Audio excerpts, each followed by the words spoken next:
이렇게 말씀하고 있습니다. 환난 날에 나를 부르라. 네, 그 환난을 당할 때 하나님께 돌아오라 이 말이에요. 하나님께 돌아오라. 근데 환난 당하면 하나님께 돌아오나요?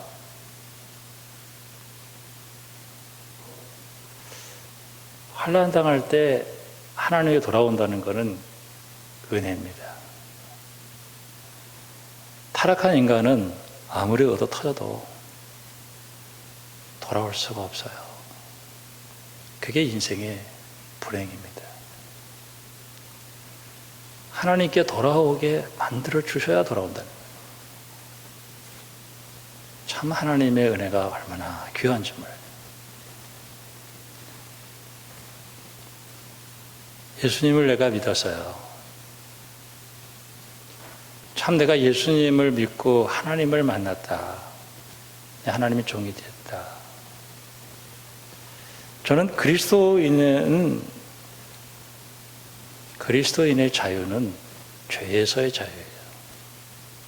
이제는 죄가 더 이상 나를 지배하지 못해요. 죄가 나에게 어떤 이야기를 할 때 나는 나하고 상관없어. 나는 이제는 예수 믿고 하나님의 종이 되었어. 나는 하나님이 하자는 대로 할 거야. 너는 십자가에서 너는 나하고 이제 끝났어. 나는 이제 하나님의 종이야. 우리가 이 자유라고 하는 것을 참 잘 알아야 되는 게, 인간은 무조건 종입니다. 인간은 하나님의 종이든지 죄의 종이든지 둘 중에 하나 하는 거예요. 내가 예수를 믿어서 하나님의 종이 돼서 하나님에게 철저하게 매여 있는 게 이게 자유예요.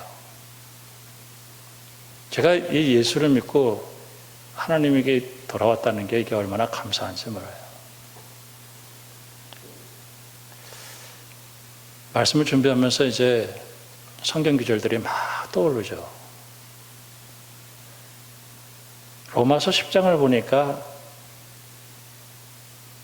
하나님은 어디 계신가 하는 얘기를 썼어요. 세상 사람들은 그 하나님을 조종을 하려고 그래요. 그래서 하늘 높이 올라가서 그 하나님을 데려오려고 그래. 어떤 사람은 저 밑에까지 내려가서 하나님을 끌어올리려고 그래. 그런데 그럴 때마다 세상 종교는 실패하죠. 하나님은 내가 이리 오세요. 그래서 오시고, 가세요. 그래서 가실 분이 아니에요. 하나님은 나 같은 사람에게 그냥 오셨어요. 어디까지 오셨냐? 내 입술과 내 마음까지 와 계셔요. 그래서 주님이 네가 만일 내 입으로 예수를 주로 시인하며 또 하나님께서 그를 죽은 자 가운데서 살리신 것을 내 마음에 믿으면 구원을 받는다. 사람이 마음으로 믿어 의에 이르고 입으로 시인하여 구원에 이르니라. 성경에 이르기 때 누구든지 그를 믿는 자는 부끄러움을 당하지 아니한다. 13절에 누구든지 주의 이름을 부르는 자는 구원을 받는다. 기가 막힌 말씀입니다. 예수님이 우리 가져온 선물 가운데 하나는 하나님을 가까이 오게 하셨다는 거예요. 하나님은 어디 계십니까? 바로 내 앞에 가까이 계셔요. 그 말씀이 온 세상에 퍼졌고, 믿음을 안 받들이면 할 수 없는 거지만은 하여튼 예수님은 거기까지 와 계시다는 거예요. 빌립보서 3장이 생각이 났습니다. 사도 바울은 그 당시에 잘못된 사람들을 얘기하면서 자기가 8일 만에 할례를 받았다라고 얘기했어요. 자기는 이스라엘 족속이고 베냐민 집하고 히브리인 중에 히브리인이고 율법으로는 바리새인이다. 열심으로는 교회를 박해하고 율법의 의로는 흠이 없다. 그는 자기의 노력으로 하나님 따라가려고 몸부림을 쳐봤던 사람이래. 근데 예수를 믿고 나서 이야, 그거 아무것도 아니라는 걸 깨닫게 된 거예요. 하나님을 만나는 방법은 예수님께서 가지고 온 하나님의 나라를 내가 믿음으로 되는 거구나 하는 것을 깨닫고 나서 이게 인간의 노력으로 하나님을 만나지는 게 아니라 하나님께서 내 속에 오셨다라고 하는 것을 예수님 안에서 하나님의 나라를 선물로 가져왔다는 것을 믿으면서 하나님의 나라가 시작됐다는 사실을 깨닫게 되니까 하버드 대학을 나오면 뭐하고 내가 재벌이 되면 뭐하고 그러면서 예수를 믿는 게 너무 좋아서 세상에 있는 것들을 내려놓았다라고 얘기를 해요. 그 내려놓았다라고 하는 거가 다 버린다라는 의미가 아니라 그거 가지고 소용없다라고 하는 얘기를 하는 것입니다. 여러분, 루터가 그 살아계신 하나님을 만나려고 그 계단을 무릎으로 올라가기도 했고요. 손을 비누로 씻어서 깨끗하게 해보려고 몸부림을 쳐봤지만 그게 안 되더라는 거예요. 로마서를 읽으면서 야, 하나님은 여기까지 계신데 내가 믿음으로 받아들이면 되는데 그렇게 쉬운 거. 근데 세상 사람들은 시민권이 하늘나라에 없는 사람들은 그 하나님을 이용해가지고 하나님과 관계가 없으면서 자기의 배를 부르려고 하는 사람들, 그랬을 때 그들은 십자가의 원수라고 생각했다. 이렇게 얘기를 하고 있습니다. 열왕기상 17장, 18장에 보면은 이제 그 당시에 이제 종교가 바알 종교라는 거예요. 근데 이 바알 종교의 특징은 굉장히 음란한 종교고, 그 다음에 농사를 지었어요. 왜냐하면 그들은 이제 정착을 했지 않습니까? 그 농사를 지으려면 이제 비가 와야 된다. 이런 걸 이제 생각을 하고 있었고, 거기에 이제 음란한 거하고 연결이 됐어요. 엘리야가 그 당시에 이제 그 바알을 잘 섬겼던 그 왕은 아합이었으니까 이세벨이 가지고 들어왔죠. 이방 종교. 그하고 이제 계속 전투를 벌이는 거예요. 비는 하나님이 주신다. 이렇게 얘기를 한 거예요. 그러니까 충돌이 됐죠. 이제 비 안 온다. 수년 동안 비 안 온다. 그리고 엘리야가 정치적으로 몰려가지고 그리 시냇가라는 곳으로 들어가게 됩니다. 하나님께서 그 뼈짝 마른 그 그리 시냇가에 까마귀를 통해서 떡과 고기를 아침에도 저녁에도 물어다 줬어요. 이제 그리 시냇가에서 내려와서 그 당시에 사르밧이라고 하는 곳에 과부가 하나 살고 있었는데 그가 뭐 비가 3년 동안 비가 안 왔으니까 얼마나 괴롭겠어요. 근데 그 과부를 찾아가서 자기를 위해서 떡을 만들어라는 거예요. 그러니까 이 사르밧 과부가 나 지금 이 통에 밀가루 조금밖에 없고 기름 한 병뿐이고 오늘 이거 만들어서 내 아들하고 먹고 죽으려고 한다. 뭐 그 당시에 경제가 완전히 핍박할 대로 핍박했는데 엘리야가 가져와 그렇게 얘기를 해요. 그때 그 엘리야하고 하나님이 함께 하시는 것을 믿고 그 떡을 만들어다 주고 엘리야가 이렇게 축복합니다. 다시 비가 올 때까지 통에 가루가 떨어지지 않냐고 병에 기름이 바르지 않겠다. 이렇게 얘기를 해줘요. 그리고 그렇게 이루어졌습니다. 이 엘리야하고 그 당시에 이제 그 바알 선지자가 450, 아세라 선지자가 400, 그러면서 갈멜산에서 이제 영적 전쟁을 하죠. 야, 네가 믿는 하나님이 진짜 하나님인지 내가 믿는 하나님이 진짜 하나님인지 이렇게 하는데 바알 종교를 믿는 그들은 아무리 소리를 지르고 몸부림을 쳐도 하나님의 응답이 없네요. 근데 엘리야가 나의 하나님, 나의 하나님, 내게 응답해 주세요. 그랬을 때 불로 응답을 해 주셔요. 그리고 기손 시냇가에 데려가서 그 바알 선지자와 아세라 선지자를 다 도륙을 내면서 유혈 사태를 벌리죠. 그리고 이 엘리야가 무슨 얘기를 하냐면은 기다려라 그러면서 엘리야가 산에 올라가서 기도를 시작하는데, 엘리야가 얼마나 말랐는지 기도를 하는데 얼굴을 무릎 사이에다 집어넣고 기도를 해요. 근데 하나님 비를 주세요 이렇게 이제 기도를 하는 거예요. 3년 6개월 동안 비가 안 왔죠.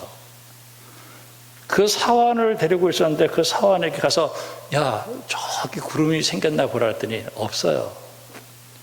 7번까지 계속해서 보는데 저 멀리에서 손바닥만한 구름이 하나가 딱 나타나면서 큰 비가 쏟아지는 거예요. 오늘 우리가 여기서 하나님은 살아계시다는 거예요. 그리고 하나님과 바른 관계 속에 있는 성도의 그 기도를 하나님께서 응답하셔서 그 비를 주신다라는 얘기를 하고 있는 거예요. 여러분, 하나님은 살아계십니다. 여러분 기도하면 하나님께서 내 기도를 들으시고 이 역사를 주관하신 하나님이 여러분의 기도를 통해서 하나님 영광 드러내게 해주실 줄로 믿습니다.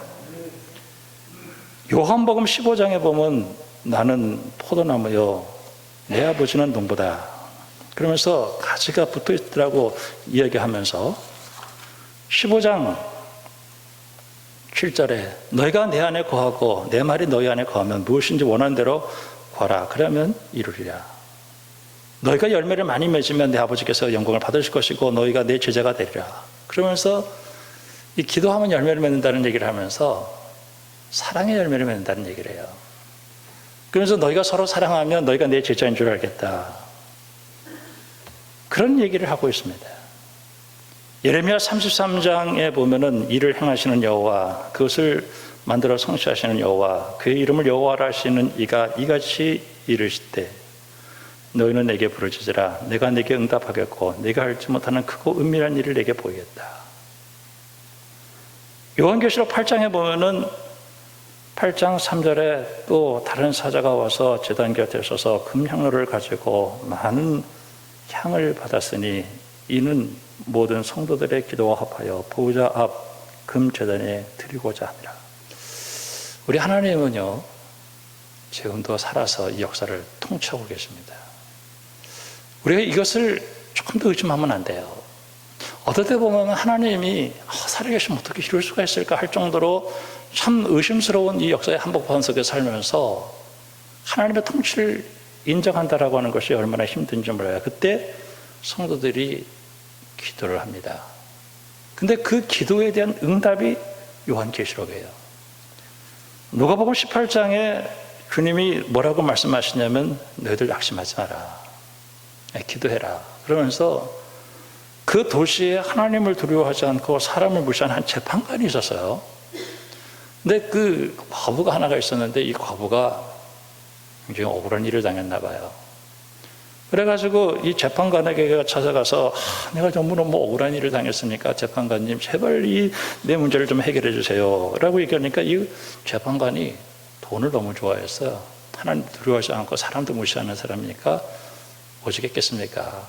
그러니까 좀 돈 가져와. 그런데 재판해 줄게. 나 돈이 없는데요. 그냥 너무 억울해요. 돌아가. 난 돈 좀 가져와야 돼. 그래서 돌아왔어요. 그 다음날 또 가.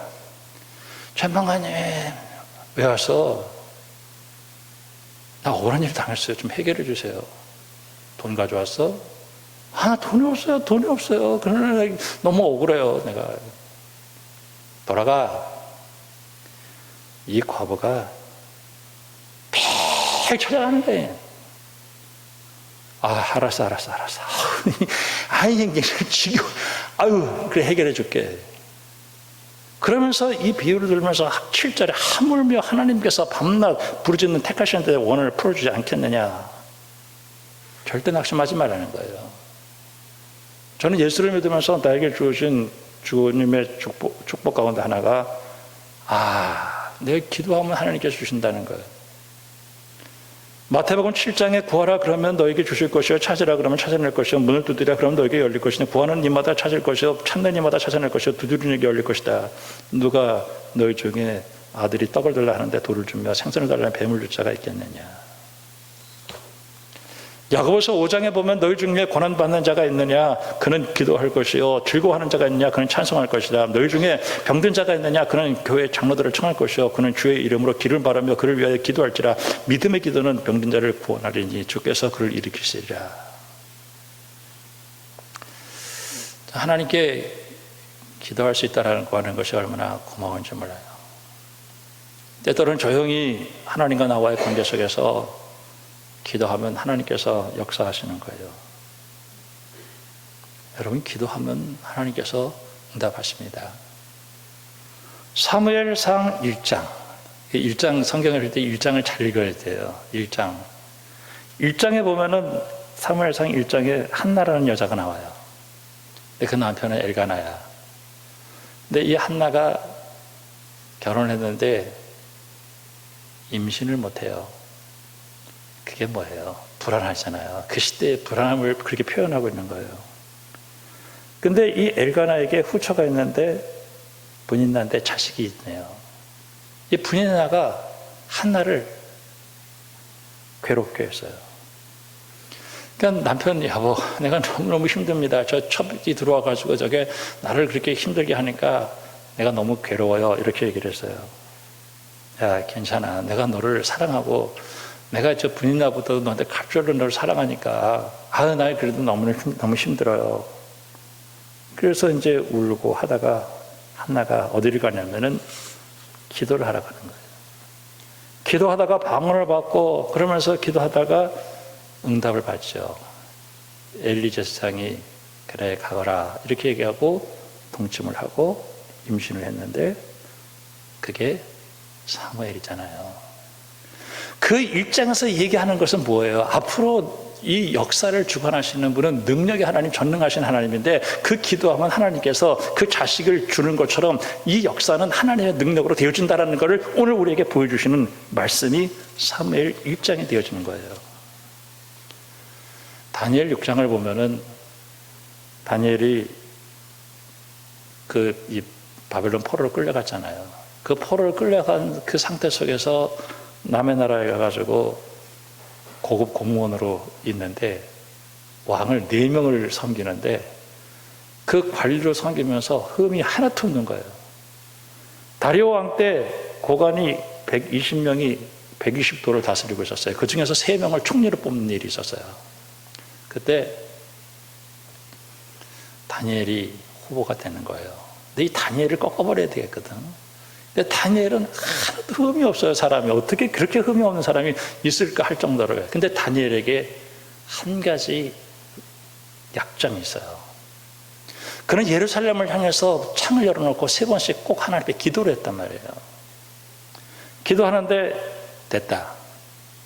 그 왕에게 지금부터 딱 30일 동안만 기도를 못하게 합시다. 이렇게 했어요. 그러면 만약에 기도하면 사자굴 집어넣읍시다. 다니엘은 그걸 몰랐겠어요. 30일인데 30일만 기도하지 말까? 그때 다니엘은 무슨 생각을 하냐면은 내가 살아가는 것은 기도하는 것이 내 인생의 삶이지 난 기도하지 않고선 난 살 수 없다라고 생각해서 기도하다가 현장에서 잡혀가지고 사사굴 속에 들어갈 때 하나님이 나 지켜줄 것이다. 그러나 그리 아니하실지라도 나는 지켜줄 거다. 이거는 BC 2세기를 살아가는 사람들이 BC 6세기, 7세기의 바벨론 포로를 살았을 때의 그들의 삶을 보면서 그들이 그 헬라화 운동 속에서 히브리 그 정신이 다 살고 들어가는 그런 상황 속에 그들이 살 수 있는 방법은 기도하고 하나님께 응답받는 길이다. 그거를 보여주고 있었던 거예요. 저는 이 시대를 살아가면서 성도들에게 있어서 가장 중요한 것 중 하나는 이 역사를 주관하시는 분 하나님인 줄 알기에 우리는 하나님께 기도하기를 포기하지 말기를 주님의 이름으로 축복합니다. 자, 오늘 서론이 굉장히 길었어요. 하나님은 살아계시고 우리 기도를 들으시는 분이에요. 자, 오늘 말씀 보면은 환난 날에 나를 부르라 내가 너를 건지리니 네가 나를 영원하게 하리라. 여러분 이거를 기복신앙으로 생각하면요 되게 이상한 본문이 됩니다. 기복신앙이라고 하는 게 뭐냐면은 내 삶이 윤리적으로 도덕적으로 하나님 앞에서 형편없는 삶을 살았는데도 그 사람이 하나님 앞에 그냥 복만 받기를 원하는 사람, 그게 기복신앙이라고 하는 거예요. 내가 하나님과의 관계 속에서 바른 관계 속에 있을 때 하나님께 기도하면 하나님께서 내 기도를 들으신다니까. 왜 환난을 당했냐는 거예요. 이 사람이 왜 지금 환난 중에 있냐는 거예요. 환난 때 하나님 기억하라는 거예요. 특별히 오늘 말씀 가운데서 22절 말씀 보세요. 하나님을 잊어버린 너희여 이제 이를 생각하라. 그렇지 않으면 내가 너를 찢어버릴 것이다. 지금 이 사람은 하나님을 잃어버렸어요. 근데 이 사람들의 삶의 현장 속에서 자 16절 말씀 보겠습니다. 악에게는 하나님께서 이르시되 네가 어찌하여 내 율례를 전하며 내 언약을 내 입에 두냐. 이 사람들 분명히 그들의 입에서 말씀이 있었고 언약이 있었어요. 그런데 그들의 삶 속에서 교훈을 미워하고 내 말을 내 뒤에 던지며 도둑을 본즉 그와 연합하고 간음하는 자들과 동료가 되며 내 입을 악에게 내어주고 내 혀로 거짓을 꾸미며 앉아서 내 형제를 공박하고 내 어머니 아들을 비방하는도다. 네가 이 일을 행하여도 잠잠하였더니 네가 나를 너와 같은 줄 생각했다. 하나님이 참 네가 그렇게 악하게 행동했다고 해가지고 내가 가만히 있었더니 네가 나를 웃기게 생각해서 이렇게 얘기를 하는 거예요. 그러면서 내가 너를 책망해서 내 죄를 내 눈앞에서 낱낱이 드러내고 이렇게 얘기했어요. 근데 하나님은 어떤 하나님이야? 이들은 예배를 잘 드렸던 것 같아. 근데 예배와 삶이 완전히 분리되어서 예배는 예배고 삶은 삶이었어요. 오늘 50편 1절에서 보니까 전능하신 하나님께서 말씀하시기를 해 도는 데부터 해 지는 데까지 세상을 다 불러 모아. 그래서 하나님께서 빛을 비추시는데 하나님께서 오셨어요. 근데 그 앞에서 하나님이 어떤 분이냐? 3절에 삼키는 불이에요. 그 사방에는 광풍이 불어요. 하나님이 자기 백성들을 판결하시려고 위 하늘과 땅 아래 선포했어요. 이르시되 나의 성도들을 내 앞에 다 불러 먹으라는 거예요. 그리고 제사로 나와 언약한 자들이라. 그러면서 하나님이 공의를 선포해요. 그래서 하나님은 내가 너희들 앞에 심판장이다 이렇게 얘기를 해요. 내 백성아 들을지어다. 그러면서 예배에 대한 얘기를 하는 거예요. 뭐라고 예배를 하냐면은 너 재물 때문에 너 책망하지 않겠다. 네 번제가 항상 내 앞에 있었다. 이들 예배를 잘 드렸던 것 같아. 굉장히 예배를 잘 드렸던 것 같아요.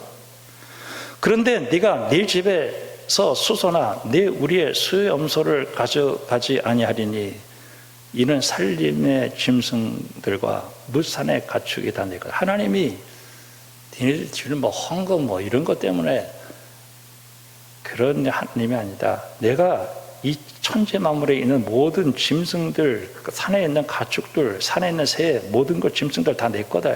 내가 가령 줄여도 내게 이르기를 세계에 있는 것과 충만한 것이 다 내 것이기 때문에 내가 수소의 고기를 먹으며 염소의 피를 마시겠느냐. 그러면서 무슨 얘기를 하냐면은 하나님 감사로 하나님께 예배를 드리고 지존하신 이에게 네 손을 갚으며 라고 얘기를 하면서 오늘 이들의 삶 속에서 그 위선적인 신앙에 대해서 고발을 하고 있는 거예요. 여러분 하나님은 속일 수가 없습니다. 이사야 58장에 이들이 그 금식을 했다라고 얘기를 했어요. 그러나 하나님의 눈을 볼 때 너희들이 금식하면서 세상 오락을 즐기고 그러면서 비즈니스하고 그러면서 다투고 주먹으로 때리고 그러면서도 하나님 앞에 나와서 금식한다고 하는데 그 금식이 내게 무엇이냐라고 얘기합니다. 그러면서 내가 기뻐하는 금식은 흉악의 결박을 풀어주고 멍에의 줄을 끌어주며 앞지에 나가는 자들에게 자유를 주며 이렇게 얘기를 하면서 하나님의 정의와 공의를 이루면서 금식을 할 때 하나님께서 응답하시지 그들이 예배는 잘 드렸어요. 그리고 나서 세상에 나가서는 하나님 말씀대로 살지 않았을 때 그 기도가 응답되겠느냐 이거예요. 아모스를 자주 보고 있는데 아모스에 있는 말씀 가운데서도 아모스에서 하나님께서 5장에서 4절에 여호와께서 이스라엘 족속에게 이르기를 너는 나를 찾으라 그러면 살린다. 베델을 찾지 말고 길갈로가 들어가지 말고 브엘세바로 들어가지 마라. 베델은 비참하게 될 것이다. 너는 여호와를 찾으라 그러면 살리라. 그렇지 않으면 그가 불같이 요셉의 집에 임하여 베델에서 그 불을 끌 자가 없다. 그때 정의를 쑥으로 만들고 공의를 땅에 던져버렸어요. 5장 14절에 너희가 살려면 선을 구하고 악을 구하지 말지어다. 만군의 하나님 여호와께서 너희 말과 같이 너와 함께 하겠다. 그러면서 공의를 강물처럼이라는 말이 여기서 나오게 되는 거예요. 오늘 이들은 예배를 무지하게 잘 드렸어요. 실질적으로. 그럴 때 이 아모스의 눈에 볼 때 아모스는 이런 얘기를 합니다. 뭐라고 얘기하냐면은 하나님의 뜻이 이루어지지 않잖냐고. 하나님의 정의와 공의가 없고 하나님의 뜻이 이루어지지 않는데 그 예배를 아무리 많이 드린다고 하더라도 하나님께서 그 예배를 받으시겠냐는 거야. 그러면 그 예배는 왜 드리느냐? 하나님을 기쁘게 하기 위해서, 하나님을 이렇게 영광 돌리기 위해서, 하나님 말씀대로 하나님께서 원하시는 대로 그 통치 속에서 드려지는 것이 아니라 자기들의 영적 만족을 위해서 드리고, 또 목사는 그들의 그 마음을 그냥 아부하는 말로 가득 채워져 있다고 한다면은 그게 무슨 예배가 되겠느냐라고 얘기를 하면서 꾸짖고 있는 것이죠. 아모스 당시에도 틀림없이 둘 중에 한 사람은 그 아모스라는 사람이 있고 7장에 보면 아마샤라는 사람이 있어요.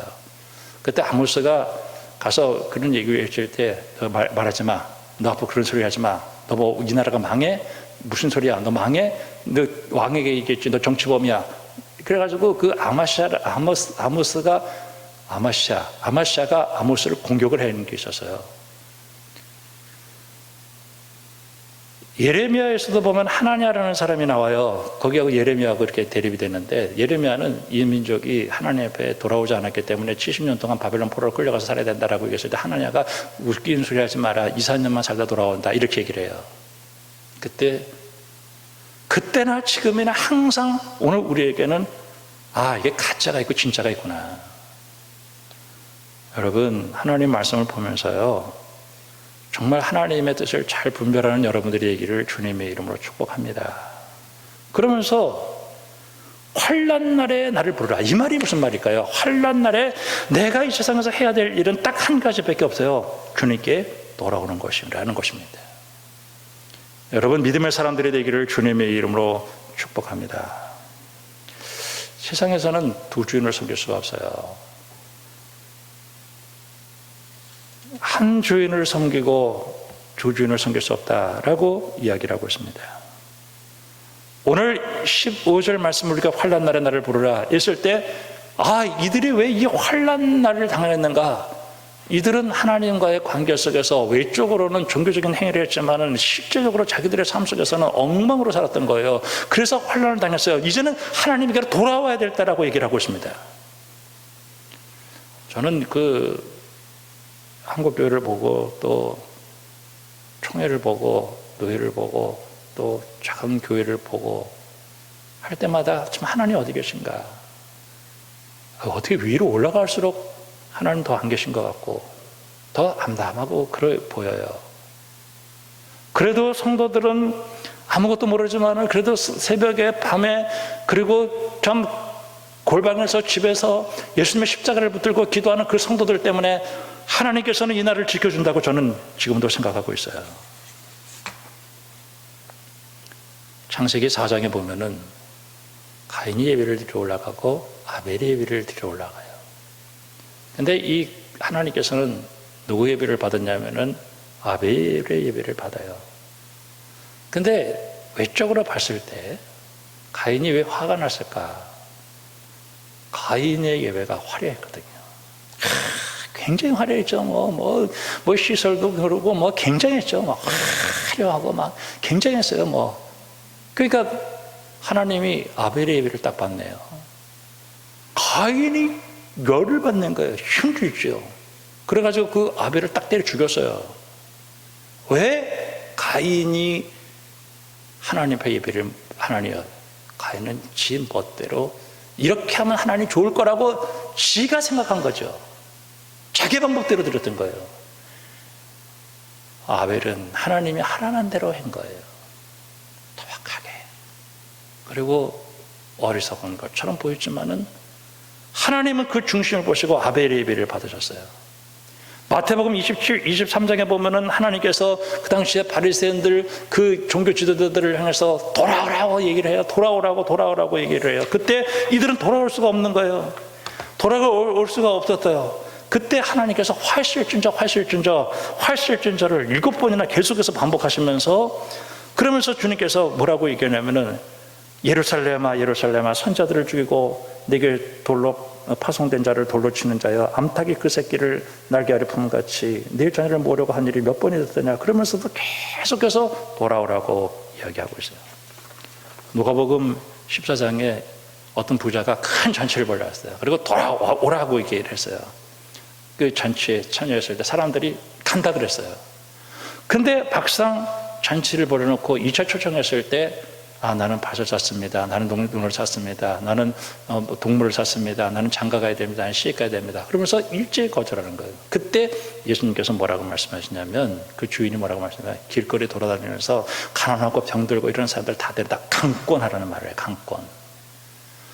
저는 타락한 인간이 눈에 보이지 않는 하나님에게 자기의 죄를 끊어버리고 돌아온다라고 하는 것은 저는 불가능한 일이라고 생각합니다. 절대로 돌아올 수 없어요. 나 같은 죄인이 성령 받아서 하나님을 알게 돼서 내가 하나님에게 돌아오고 내가 세상 죄를 끊어버릴 수 있다라고 하는 것은 하나님의 은혜라고 생각하는 것입니다. 여러분, 환난 날에 나를 부르라. 환난 날에 하나님께 돌아오라. 여러분, 하나님께 돌아온다라고 하는 것은 인간의 힘으로 돌아올 수가 없어요. 그래서 성경을 읽어보면은 그 인간의 힘으로 돌아올 수 있다고 생각하는 것을 전부 다 뭐라고 표현하냐면은 율법이라고 표현하지만 그것은 불가능하다라고 생각해요. 그래서 그 사람에게 필요한 것은 하나님의 은혜요, 새롭게 창조되어지는데 그 말을 뭐라고 하냐면 물과 성령으로 거듭난다라고 하는 거예요. 그리고 예레미야가 얘기했던 것처럼 내가 이제는 너희들에게 하나님을 알라고 하는 것이 아니라 네 마음속에 하나님을 알 수 있도록 내가 너 마음을 개조시켜버리겠다라고 하는 거예요. 그래서 세상 사람들이 아무리 하나님을 모른다고 하더라도 나는 하나님에게 찾아가서 하나님께 예배드릴 수 있는 사람으로 나를 만들어주었다는 거예요. 여러분, 이 하나님의 은혜를 결코 헛되이 받지 않기를 주님의 이름으로 축원합니다. 시편 126편에 어떤 사람이 씨를 뿌리러 가요.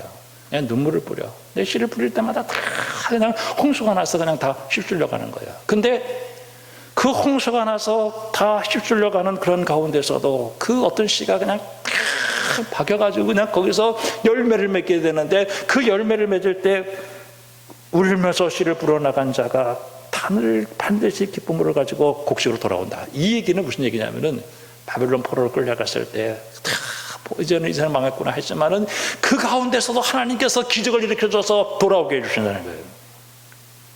시간이 갔지만은 욥기에 있는 말씀을 보면은 그 욥이 억울한 일을 당했어요. 억울한 일을 당해가지고 이제 죽게 생겼어요. 그때 욥이 뭐라고 얘기하냐면은 하나님을 붙들고 떠나지 않아요. 그러면서 계속 문제가 끊깁니다. 하나님, 내가 왜 이렇게 고생을 해야 됩니까? 그러면서 욥이 마지막에 하나 깨달아지는 게 있어요. 내가 너를 다스린다. 그 하나, 내 인생이 아무리 험악하고 이래더라도 이 욥이 끝까지 하나님을 붙들었다는 거죠. 그리고 끝까지 하나님께 기도하면서 그랬을 때 하나님께서 그 욥에게 가르쳐 주는 거예요. 내가 너 다스린다. 그리고 하나님께서 욥에게 복을 주시는 거예요. 여러분, 하나님을 만나는 여러분들이 되기를 주님의 이름으로 축원합니다. 우상숭배 포기해. 나 이제 하나님께 돌아오는데, 내가 환난을 왜 당해? 하나님 떠났구나. 하나님이 나에게 돌아오는. 무디가 5만 번 응답받았어요. 나는 왜 하나님께 기도했더니 응답이 없는가? 여러분, 내가 하나님 앞에 어떻게 세워졌는가를 깊이 생각하고요, 하나님과의 바른 관계 속에 들어가면 살아계신 하나님은 나를 건져주시고 그 나에게 응답하신 하나님. 여러분, 이 어려운 이 코로나 시대 속에서 하나님을 뜨겁게 만나는 여러분들이 되기를 주님의 이름으로 축복합니다. 그 은혜 가운데 환난 두려워하지 마세요. 또 환경을 두려워하지 마시고 하나님을 두려워하고, 야, 내가 지금 하나님 만날 때다. 여러분, 하나님